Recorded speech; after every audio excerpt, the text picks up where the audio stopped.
যে সমস্ত সমস্যাগুলো আছে রেলের হকারদের উপরে যে অত্যাচার চলছে সবটাই নিরসনের জন্য আগামী দিনে আমরা এগিয়ে যাব। হওয়ার পরে এখনো একদিন অধিবেশন হয়নি, সেজন্য বলা হয়নি।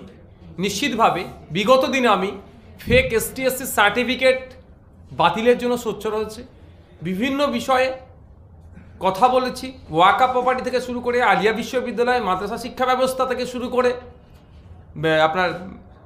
আমি যেখানকার বিধায়ক সেখানকার মানুষের সমস্যা থেকে শুরু করে শিক্ষা ব্যবস্থা যে 8,500 স্কুল বন্ধ হতে চলেছে পশ্চিমবাংলায়, সেটা না বন্ধ হয় তার বিরুদ্ধে থেকে শুরু করে সামগ্রিক বিষয়ে কথা বলেছি।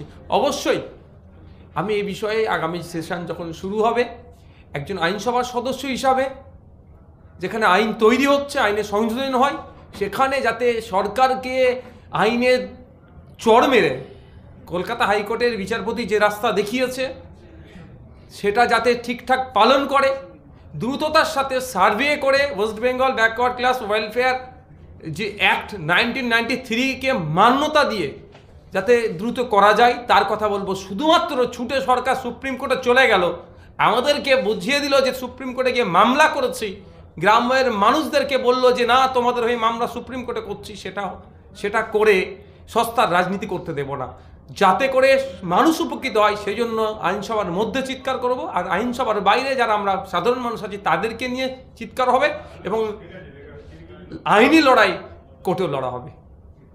আপনারা এটা নিয়ে কি পথে ঘাটে নামবেন বা আন্দোলনে মিটিং করবেন? অবশ্যই অবশ্যই।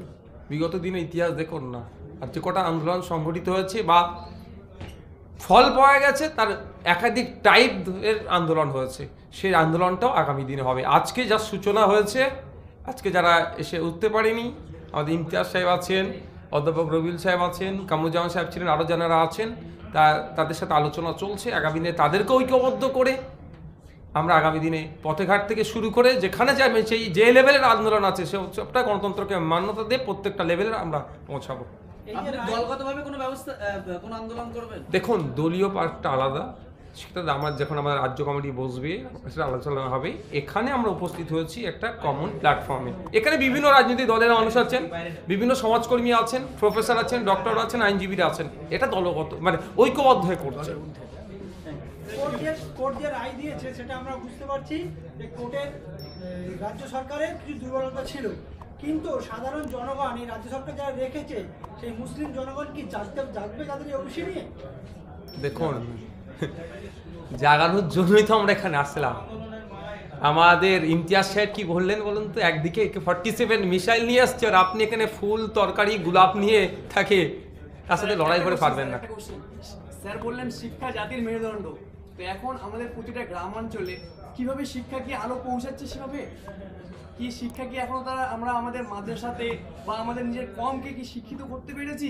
এর জন্য আমরা কতটা দূরে আছি, এর জন্য আপনি কি মেসেজ দিতে চাইছেন? দেখুন, প্রতিটা সন্তানকে শিক্ষা তার মৌলিক অধিকার, এটা সংবিধান প্রদত্ত, তো এটাই তো সরকার দিতে ব্যর্থ। আমাদের বক্তার মধ্য থেকে একটা কথা বলেছেন বক্তা, যে